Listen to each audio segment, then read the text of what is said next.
ఈరోజు ఆదోని మాధవరం రహదారిలోన పాండవగల్ దగ్గర ప్రధానంగా 3 చోట్ల గుంతలు పడినప్పటికీ గతంలో ప్రభుత్వము మరొక నెల క్రితం ప్యాచ్ వర్కుల పేరుతో పెద్ద హంగామా చేసింది.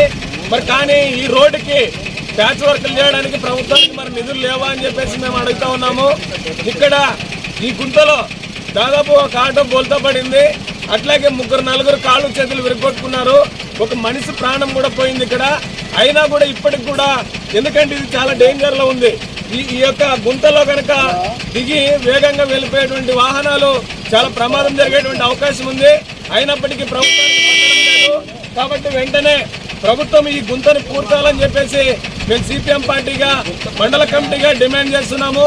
తక్షణమే ప్రభుత్వము ఈ ప్యాచ్ వర్క్ పూర్తి చేయకపోతే ఈ రోడ్డును దిగ్బంధనం చేస్తామని చెప్పేసి సిపిఎం పార్టీగా హెచ్చరిక చేస్తున్నాం. నా పేరు లింగన్న, సిపిఎం పార్టీ మండల కార్యదర్శి.